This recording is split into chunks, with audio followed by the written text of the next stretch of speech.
Hey guys, coming to you for the first time in I think like 2 weeks from a gloomy Austin, Texas, where it's also hot and humid. So you all know, if you've seen any of my other videos, I've been going through this really difficult, overwhelming situation of putting my life back together here in Austin, and I'm, one step closer, thankfully, to being at least at a stopping point with that. Had a really long but very productive weekend working with my sister, shout out, in my garage for like 11 hours over 2 days. I can almost get my car into the garage. I just need to go through a handful of more things. But I told myself yesterday that I was going to give myself a break. And I wasn't going to work on anything. I wasn't going to do anything. And because I'm like so close to having my place finally feel like it's pretty livable and like in pretty normal, like, what's the word?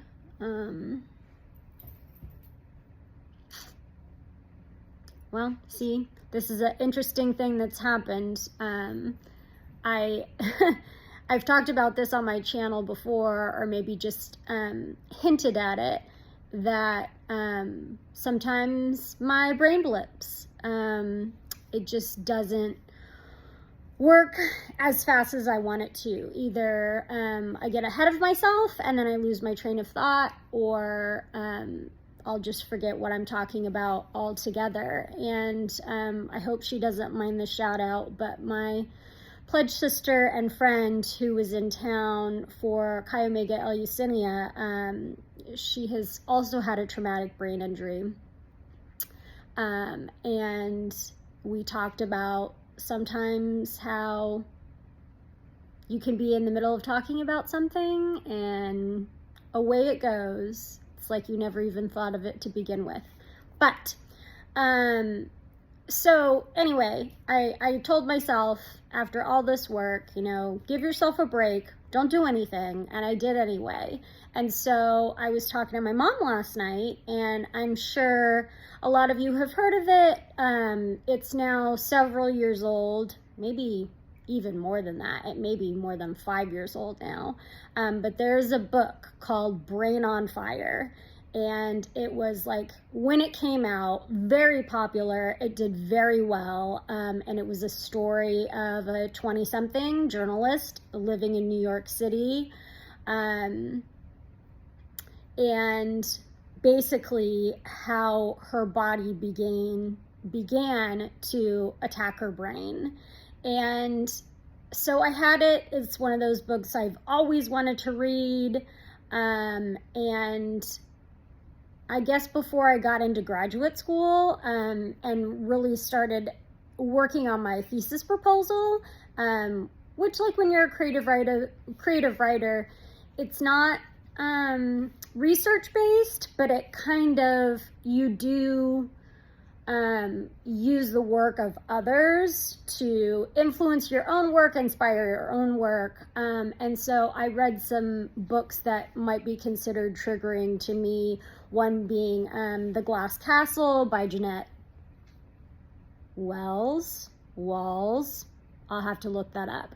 And so anyway, I'm making a long story even longer. I tend to do that. I hadn't read the book. And I watched a documentary with Rose. We're like big true crime geeks. It keeps my inspiration up for wanting to study for the LSAT and wanting to go to law school. But my mom and I got to talking, and she had watched a movie based on the book Brain on Fire. And I'm always one of those people that's like, no, I'm not going to watch the movie until I read the book. Well, life and other things. And sorry, I was a little bit, sometimes when I get nervous or I'm anxious about talking about something, like before every interview I've ever had, I get really thirsty. So I have my other Harvard Starbucks cup today to drink some water and keep my palate wet. Anyway, I digress. So long story longer, decided to watch the movie today as like my kind of relaxation intro into the day. And even though the story is very different from mine, the circumstances aren't the same at all. It turned out, and not the whole movie, but a part in the movie turned out to be very triggering to me. And I really hate using that word because I think it's definitely overplayed. Like, everybody gets triggered by everything these days, I feel like. But I started crying, and I'm definitely more sensitive post-accident than I was before my accident. I feel like, and this just may be my personal opinion of myself, I was kind of a hard ass before my accident. And that was one of the many things that was taken away from me after going through that experience. So without further ado, instead of, all these innuendos and talking about this like elusive accident, but I haven't, my whole 21 followers, I think it's time to talk about it. And it's been 20 years. Happened very specifically, happened on December 17th, 2002, in the very early morning hours. My college boyfriend and I at the time had gotten into, some stupid, I'm sure petty, insignificant fight about something. And it was the last day of finals at Texas State, and got into this fight. Called my best friend Julie. I'm sure I was hysterical or angry or a combination of the like. And she and I had actually been here in Austin the week before, and there's a little shop on South Congress that she took me to that she thought that I would like. And while we were there, she said, "Oh, have you ever been to Magnolia Cafe?" which still exists on South Congress Avenue. I have only been there one time in the last 20 years. And so I hadn't been before, and she said, "Oh, it's like really eclectic and cute, and there's like random art all over the place, and they're open 24/7, 365 kind of deal." And she said, "We don't have anything to do. Let's drive up there." And so we do. This is probably 11 o'clock at night.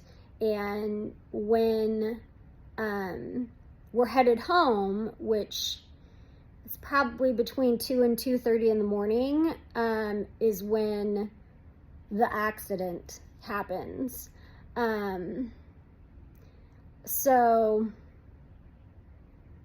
gosh, I, being the California raised, learn how to drive driver, pretty much always drive in the fast lane, pretty much always drive 5 miles an hour over the speed limit. And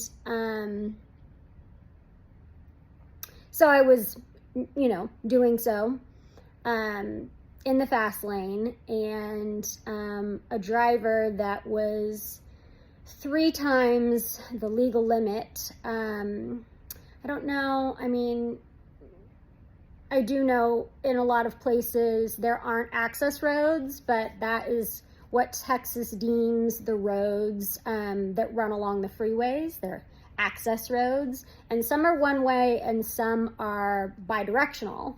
And so this driver got onto the freeway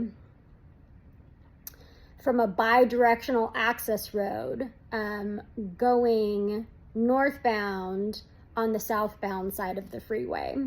And in their intoxicated state, thought that they were being safe, and, you know, was over in the furthest lane, in the slow lane, but in reverse, that's actually the fast lane.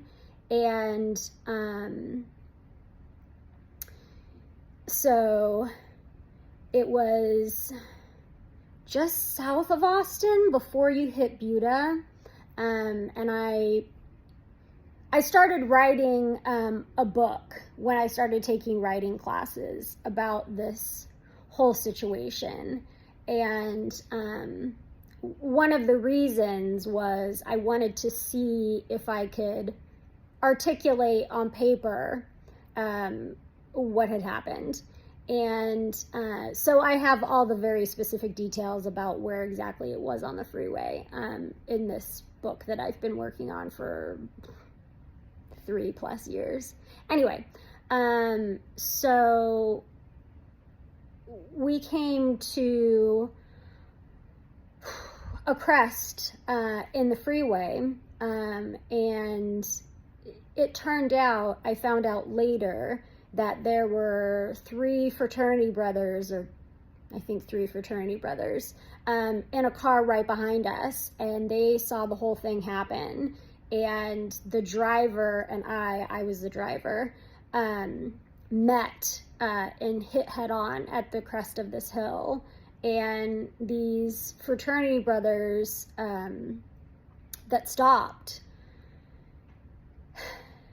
said that I never hit the brakes. So I'm assuming that what was coming for us, I didn't see until it was too late. Because but there was no reaction supposedly on my part from what the police could tell and what the guys behind us saw. And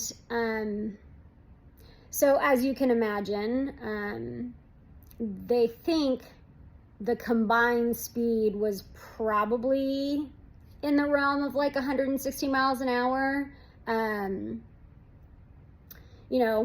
Me being the little teeny tiny speed demon, or sometimes big speed demon that I am, but and the driver that hit us, that's an incredible amount of force when you take a Honda Civic and a Ford Explorer and drive them between 70, 80 miles an hour and then crash them into each other. So, I think I might have to do this in parts. I'm my mouth is really dry and I'm feeling a little bit winded, just talking about this before I'm about to publicize it to the internet/world, so to speak. So that's the setup of the accident, of how what happened. So I think I'll stop it there for now, and maybe I'll do like a series of several days talking about this and like the ramifications. So thanks for tuning in. Not exactly the most like peppy, inspiring, or encouraging message for today, but watching this movie Brain on Fire really inspired me to sit down and talk about what happened to me, even if just a little bit. So if you guys have known anybody that has been in a horrible car accident, if you yourself have been in a horrible car accident, and you feel comfortable talking about it, I would not love, that's the wrong word, but I'd be really interested to know what happened to you, how severe it was, if recovery was a challenge.